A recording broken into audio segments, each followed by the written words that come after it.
William Jennings Bryan and the Paralyzing Influence of Imperialism.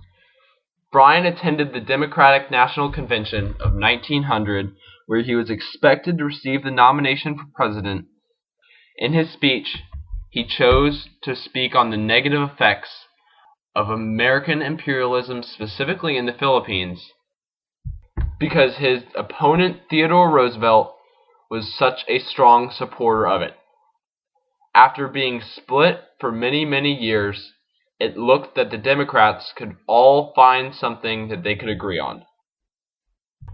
The Philippine Revolution and its aftermath. In 1896, the Philippines had formed a revolution against the Spanish, who had ruled them for over 3 centuries. 2 years later, the United States sent their first warships into the Philippines to aid the rebel army. The Americans and Filipinos soon thereafter won the war, but nothing seemed to change.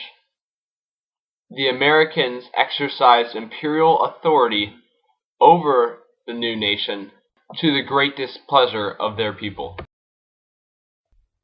Bryan spoke out against the Republican Party, saying, quote, "If it is right for the United States to hold the Philippine Islands permanently and imitate European empires in the government of colonies, the Republican Party ought to state its position and defend it, but it must expect the subject races to protest against such a policy and resist to the extent of their ability."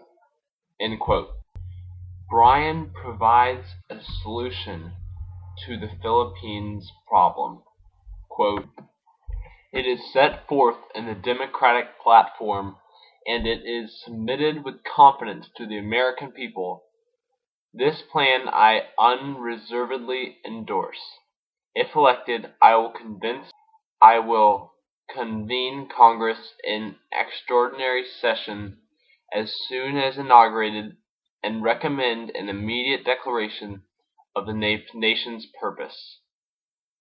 First, to establish a stable form of government in the Philippine Islands, just as we are now establishing a stable form of government in Cuba.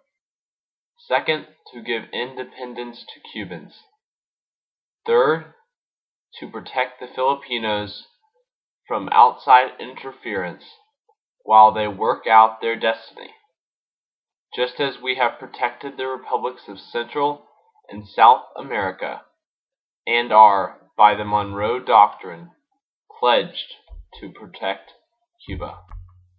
Jennings Bryan continues to speak, proceeding to the topic brought up initially by Lincoln.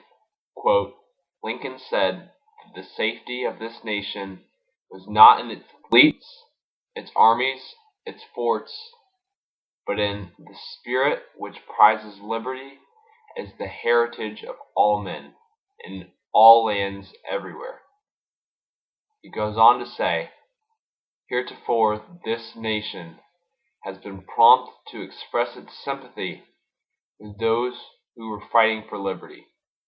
While our sphere of activity has been limited to the Western Hemisphere, our sympathies have not been bound by the seas. We have felt it due to ourselves and the world, as well as those who struggling for right to govern themselves, to proclaim the interest which our people have, from the date of their own independence, felt in every contest between human rights and arbitrary power." End quote.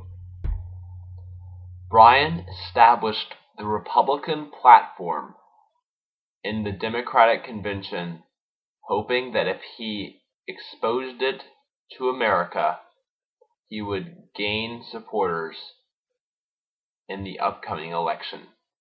Quote, "The Republican platform promises that some measure of self-government is to be given the Filipinos by law, but even this pledge is not fulfilled. Nearly 16 months elapsed after the ratification of the treaty before the adjournment of Congress last June, and yet no law was passed dealing with the Philippine situation. The will of the President has been the only law in the Philippine Islands wherever the American authority extends." End quote. Bryan went on to lose the presidential debate in 1900 and lost the next election as well, making his grand total of defeats not once, not twice, but 3 times. The United States eventually vacated the Philippines, knowing that a new form of government had to be established based on their culture that they knew best. Today, the world is less involved in imperialism as it was in 1900.